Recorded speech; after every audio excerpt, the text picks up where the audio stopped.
My lab partner for chemistry seriously asked me if we could just mix all the leftover chemicals from our experiments together at the end of class to make a new element. She thought it worked like mixing paint colors and was disappointed when I told her that we would, at best, create a toxic gas cloud, and at worst, blow up a section of the science building. A guy on my floor decided to cook a frozen pizza, but he was high. He preheated the oven, took the pizza out of the box, unwrapped it from the plastic, and then threw the pizza in the trash, and slid the clean, empty cardboard circle into the oven.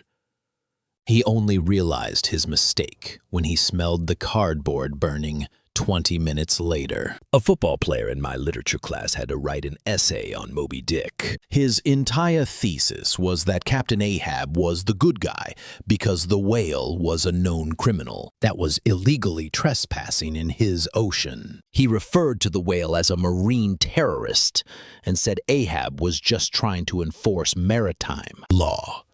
He was completely serious about the whole thing. My roommate bought a small cactus and was determined to take great care of it. A week later, I saw him in the bathroom, carefully washing the cactus with soap and water. He was scrubbing the needles with a toothbrush. He told me it looked dusty, and he wanted to make sure it was clean so it could do photosynthesis properly. A girl I had a class with was notoriously late. One day, the professor told her if she was late again, she'd be dropped from the course. The next day, she walked in 20 minutes late, holding a signed doctor's note. The note excused her from the first 30 minutes of class because of an appointment. She thought a doctor's note could excuse her from being late in the future, like a permission slip. A guy in my philosophy class argued that if a tree falls in the forest and no one is around to hear, it does make a sound because the squirrels hear it. When the professor tried to explain that no one in the context of the thought experiment included animals, the student got defensive and said, "You don't know that. Maybe squirrels aren't part of the same reality matrix as us." A student athlete in my English class had to give a presentation on Shakespeare. He stood up and confidently announced he would be discussing the famous author William Shakespeare, pronouncing the last name like the French name. He insisted that was the correct pronunciation because it sounds fancier, and he was a fancy, old-timey guy. A girl in my history class confidently argued that World War I was a prequel, and they made World War II because the first one was so popular with audiences. She said it was like a movie franchise and that the directors, world leaders, wanted to make a bigger, more explosive sequel. The professor was so stunned, he just stood there silently for a full minute before moving on. My freshman year roommate came from a very small rural town. One day, I came back to our dorm room to find him staring intently at the microwave. He had put a can of Campbell's soup inside, not open, just the sealed metal can. He told me he wanted it to get extra hot from the pressure. I managed to stop him just seconds before he hit start, narrowly avoiding a trip to the ER and a massive bill for a new microwave. In our dorm's communal kitchen, I watched a girl try to make pasta. She put the dry spaghetti into a pot, poured cold water over it, and then put it on the stove and turned the burner on high. She came back 10 minutes later and was furious that it had turned into a single giant starchy brick. She complained that the pasta was defective and that she was going to sue the company. A student in my public speaking class gave a presentation on the dangers of dihydrogen monoxide. He went on for 10 minutes about how it's in all our food, used in industrial solvents, and is fatal if inhaled. At the end, he triumphantly revealed he was talking about water. The girl next to me whispered, "Wait, so is water safe to drink or not?" She completely missed the point. In a creative writing class, we had to write a short horror story. One student wrote about being stalked by a vicious, man-eating deer. When the professor questioned the premise, the student passionately argued that since deer eat plants and some plants are used in medicine for humans, then deer are technically eating things that belong to humans. And it wasn't a big leap to them just eating us directly. My roommate was convinced that the moon was a hologram projected by the government. His proof was that you could sometimes see it during the day, which he claimed was a projection glitch. He would point at it and say, "See, they forgot to turn it off this morning." So sloppy, he was writing a paper on it for his sociology class. A student in my statistics class argued that a 50% chance of rain on Saturday and a 50% chance of rain on Sunday meant there was a 100% chance of rain that weekend. He was ready to fight the professor on it, insisting that the percentages add up. The professor tried to explain probability, but the student just shook his head and said, "Nah. That's just like your opinion." In a nutrition class, the professor was discussing vegetarianism. A girl raised her hand and said she could never be a vegetarian. The professor asked why. She replied, "Because I love chicken, and they aren't even animals. They're birds." The professor just blinked and said, "And what category do birds fall under?"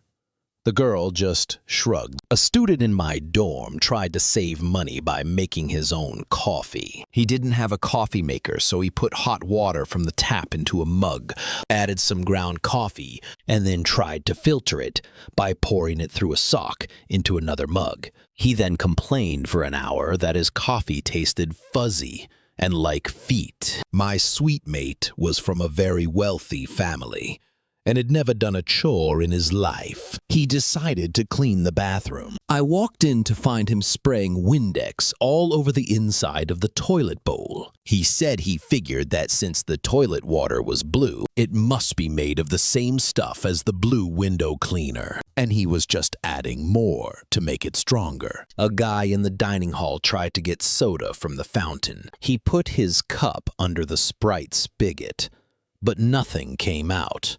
He tried again. Nothing. An employee came over and told him, "Sorry, the CO2 is out." The student looked at the machine, then at the employee, and said with a completely straight face, "It's okay.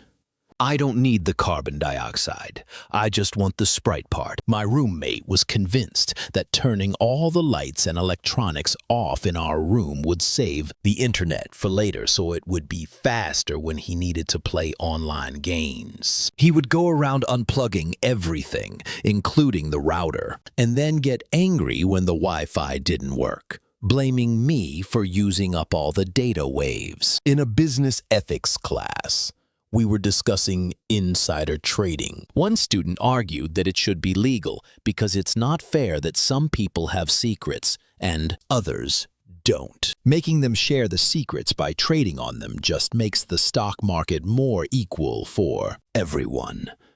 He genuinely believed he had solved market inequality. A girl in my environmental science class stated that we don't need to worry about recycling plastic because all the plastic eventually goes to the ocean, where the sea turtles eat it, and it disappears. She thought this was a natural symbiotic relationship, and that environmentalists were just trying to starve the turtles. During a study abroad orientation, the coordinator was explaining currency exchange rates. A student raised her hand and asked if she could just use her American money in Spain. The coordinator said no, she'd need euros. The student then asked, "But what if I tell them it's American? Isn't it, like, better?"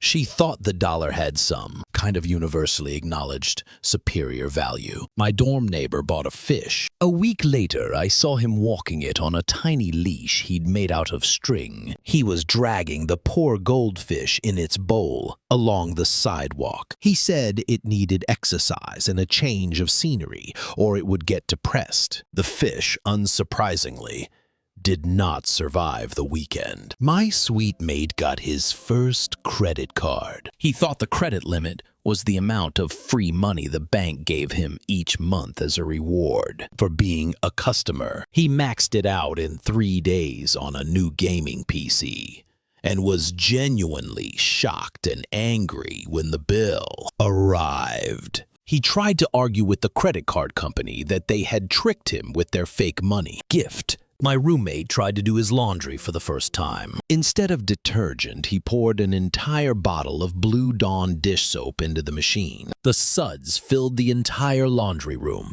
pouring out of the machine and creating a foam apocalypse. He just stood there and said, "Well, at least I know the clothes will be really, really clean." I was a teaching assistant for an introduction to biology class. During a lab on genetics, a student raised his hand and asked with complete sincerity if he donated blood, could the person who received it accidentally have a baby that looked like him?